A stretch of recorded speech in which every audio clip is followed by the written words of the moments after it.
Hey, what's up, everyone? Welcome to Check Me. I'm going to try to piece all this together regarding the Lamar Jackson situation and what deal he turned down versus what was offered to him based off what he said in the reliable source, Adam Schefter. I'm not going to say it in quotations like that, but Adam Schefter. So essentially, Lamar Jackson responded to a tweet. There's a tweet by a Twitter account called Baltimore Beatdown. I'll post that here, where it says Lamar Jackson turned down 200 million guaranteed deal back in September. Now, if you go inside this report and look and see what the report said, it's referring to the Adam Schefter podcast, which he was talking. Adam Schefter was talking about turning down Lamar Jackson turning down a deal. So let's take a look at it. So Chris Mortensen, this is from Adam Schefter. Chris Mortensen and I reported on last September when Lamar Jackson was offered a deal that he turned down. A deal that included at the time was offered $133 million due at signing. Schefter said $133 million guaranteed. The contract also had injury guarantees that brought the guarantees to $175, and it had a springing guarantee that could have brought the value of the contract, the guaranteed money of the contract at $200 million in guarantees. And yes, those were actual numbers, and that was the situation. So those are really guarantees for Lamar Jackson. He went on to say that he turned down a lot of money.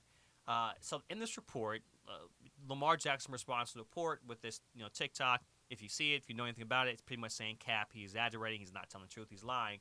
Then Lamar Jackson went on to say 133 over 3 years, fully guaranteed. But I need an agent. Now Lamar Jackson, as we know, he's doing his contract negotiations. I think it's important to have the player in there, cut out the middleman who can do the contract for yourself. The NFL does not want Lamar Jackson to represent himself because if players start doing this, then I hate to say the teams will have to start talking to the players themselves as opposed to talking behind their back. And then he went on to say, people throw stuff around at the wall and hope it sticks. And sometimes these guys who are looking to come with that next new break in the story, sometimes it's what they actually do. I think it's important to kind of state that the contract wasn't $200 million guaranteed. It was $133 million guaranteed, and it wasn't a long-term contract. Chris Morton went on to say, in September 11, 2022, Lamar Jackson rejected a Ravens 6-year contract with $133 fully guaranteed at signing, which is more than Russell Wilson, Kyler Murray, but well short of the $200 million guaranteed deal that Wilson got. He's looking for guaranteed money. He's not looking for extra. Guaranteed money is guaranteed money. There's no incentive tied to it. Right, it's fully guaranteed contract. It's what he's looking for. It's what Lamar Jackson's worth. He's had the best record in the NFL since he's been there. He's been a league MVP, and you haven't protected the guy in that situation. It's a difference between having finance guys, right, business guys, report on situation versus coaches and players. If coaches can have their way, they pay the guys what they can if that was the situation, for the most part, right? Unless you're Bill Belichick, right? But they pay him, for a situation. If you're going to pay Lamar, support Lamar. But don't give him half the money and then not support him. Going into this year, Lamar Jackson, his top receivers were Rashad Bateman, who was coming off an injury. And then you're still running this offense. You can't say that you want to support the guy or you're not going to pay the guy and then not give him help. You want an injury incentive? Protect the guy. Right? Pay the guy. Protect the guy. He doesn't need much.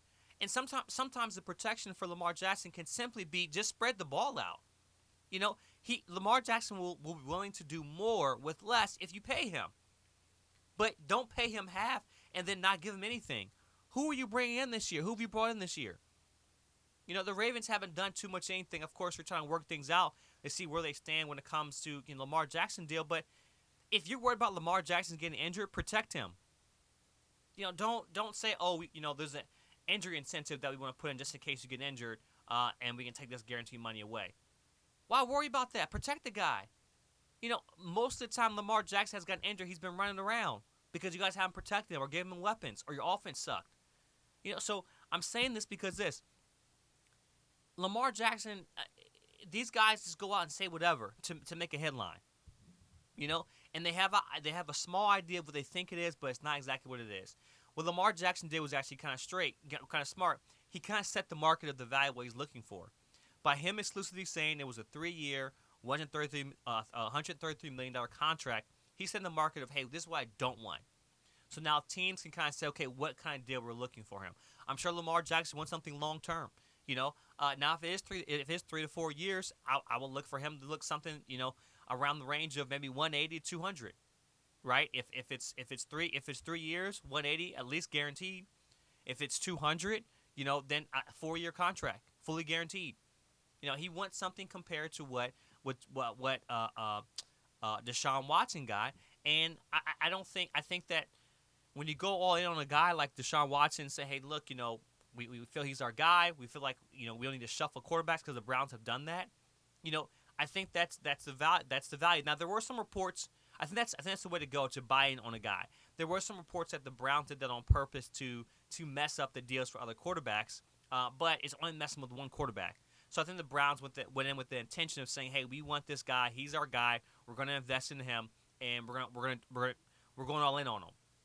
Now, what I'm saying is, why don't the Ravens do the same exact thing, especially when you feel like you have a team that's so close to a Super Bowl? Harbaugh's looking like less and less like a good coach, because without Lamar Jackson, other than he won a Super Bowl, he had one of the best defenses to play, and then he had best defenses to play, and of course Flacco, and that team was solid, and then now you have Lamar Jackson, who's been carrying his legacy, carrying him, ever since Baltimore had those rough years. So I'm going to say this, I'm not saying Harbaugh isn't a good coach, but without Lamar Jackson, what is that team? And we don't know. If you're going to support and pay the guy, if you're going to pay the guy, support him. I mean, if you're not going to pay the guy, support him.